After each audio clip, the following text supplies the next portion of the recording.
We're going to move now to those fast-moving developments in the hack attack on Sony. Federal investigators tracking down the North Koreans behind it. President Obama says he's considering putting North Korea back on the terrorism watch list, and Sony firing back at the president's criticism.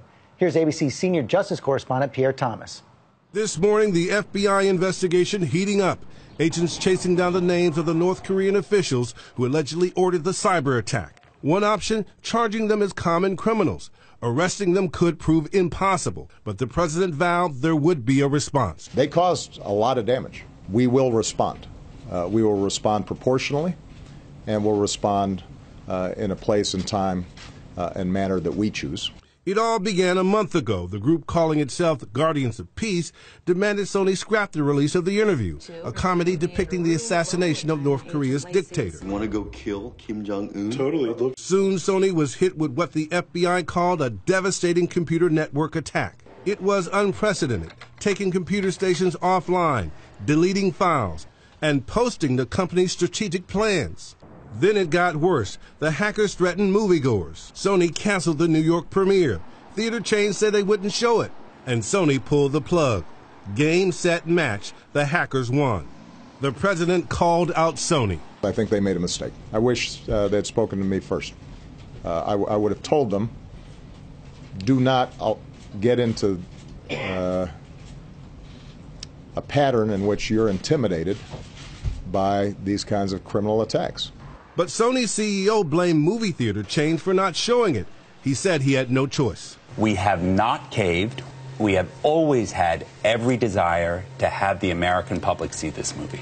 That might spark another cyber attack from the hackers, who say they'll retaliate if the film is ever released. The response could come from the elite spy unit called Bureau 121, cyber warriors recruited as children and trained at this military school. The U.S. may consider new sanctions against North Korea and is asking the Chinese government, one of North Korea's only allies, to use its influence. The irony is that the request for China's help came only 7 months after the Justice Department charged several Chinese military officers with hacking U.S. companies. George, this is a challenging situation. Yeah, it is a brand new world. Okay, Pierre, we're going to dig into it now with our experts. Major General Brett Williams, former Director of Operations for U.S. Cyber Command.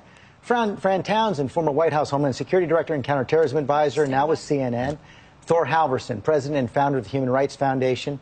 And Mitch Singer, former Chief Digital Strategy Officer for Sony. And Mitch, let me begin with you. You've been pretty outspoken defending Sony. How would you respond to the president's critique?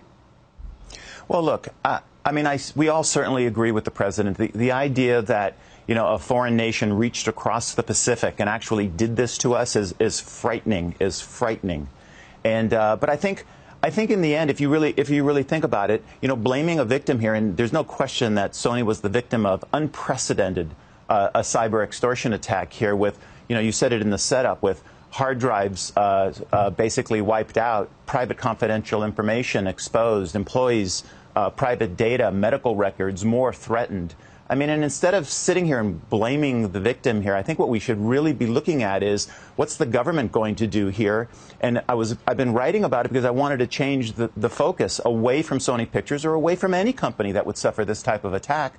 You know, when I think of the government's obligation here to, you know, provide common defense and general welfare of the people, and companies that do business on the soil, I'd like to focus there. I'd like to see some tangible public policy solutions come out of all of this. I'd like to see some private and public, you know, collaboration here. Let's talk about former government officials. Let me move on from there right now, because I want to bring up the question you raised. Major General Brett Williams, you know, you headed Cyber Command. If you were in that job right now, the president would come to you and say, what can we do? What's the answer? And just for clarity, I was the Director of Operations at Cyber Command, and I see us being challenged on three fronts, if you will. Number one, I think our ability to understand how we integrate cyber into our national security apparatus, how do we use cyber to exercise the elements of power, diplomatic, information, military, economic, et cetera, is still developing. Number two, that's a hard target. North Korea doesn't rely on cyberspace in the same way the United States does, either for national security or economics, and they aren't as connected. And if they aren't as connected, it's much harder to get in. And then number three, we play by the rules. So anything we do has to account for things like sovereignty. If I change a 1 to a 0 on a hard drive, have I violated somebody's sovereignty? If I'm asked to go in and shut off the power to a military facility, I've got to guarantee you that it's not going to impact the hospital or the bank.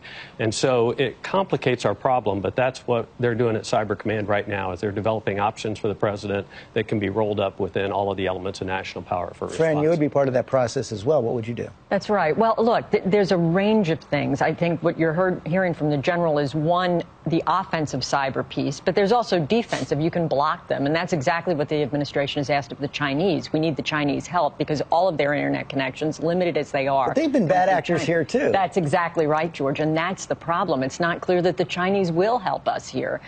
You also have, right, adding them to the terror list, financial sanctions. There's this bank account in Macau that the elite use that they really don't want you to touch. And so there's a range of things, including counter-propaganda. Right? Well, and that's what I want to talk to Thor Halvorssen about, because you're head of the Human Rights Foundation, and you've talked about the idea of actually finding a way to get the film into North Korea, dropping it in on these little USB drives. Would that really work?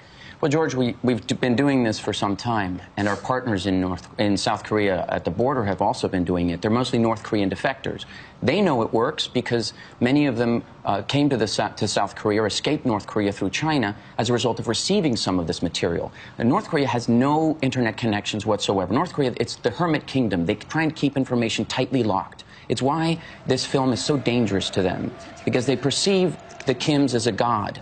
And a film like this, which that idea flies in the face of that, so that they're terrified of any information. Explain that a little bit more. I've seen the movie. I thought it was pretty funny, I got to tell you the truth. And it did, you know, demystify Kim in so many ways, mocked Kim. Would that really have an effect on the North Korean? Absolutely. In fact, there was a young lady that she's now working in our office here in New York. She saw Titanic as a child. And Titanic changed her life. You'd say, well, why? A North Korean woman, yeah. A North Korean, when she was a teenager.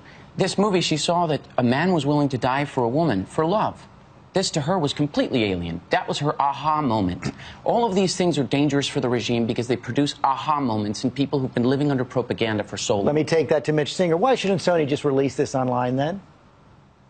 Well, you know, it's easy for us to again, talk to Sony about what they should or they shouldn't do in connection with this film. And the bottom line, George, on this is that it's not up to us or the press or the president to actually tell Sony what to do here. No, but I'm asking, isn't it Sony's responsibility? Their responsibility is to continue producing great movies in the future. That's their responsibility. And right now, their responsibility is to get through this and survive as a company. And we're putting too much emphasis on requiring that a single company here, like it's their fault that they didn't stand up to, to terrorism here. That's too much of a burden to put on a victim here. George, there's an opportunity here for the president to show real leadership, right? Remember post 9/11, there was the George Bush is on the pylon, takes a microphone. Well, the president, look, you could have it. May not be the movie, right? It's a satirical movie. But we could all come together, not over the movie, but over the principle of freedom of expression. So hold a screening at the White House? That's exact. Hold a screening at the White House. I'd hold a screening.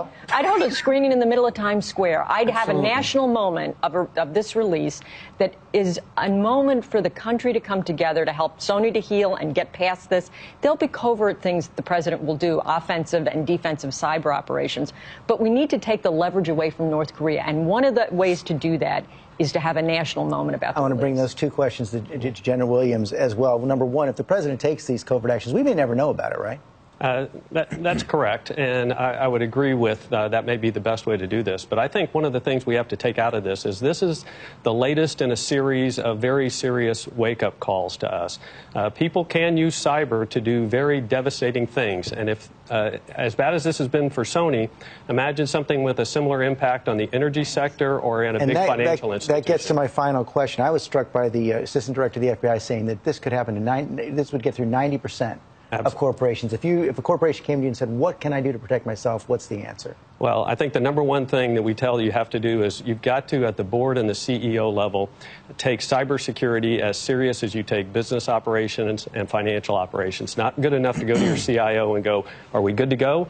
You've got to be able to ask questions and understand the answers. And the second thing you've got to do is you've got to invest in a defensible architecture. We're still trying to defend the internet that Al Gore and the team built, and it was never designed to be attacked. We have to move into something that we can actually effectively defend, and the investment needs to be there.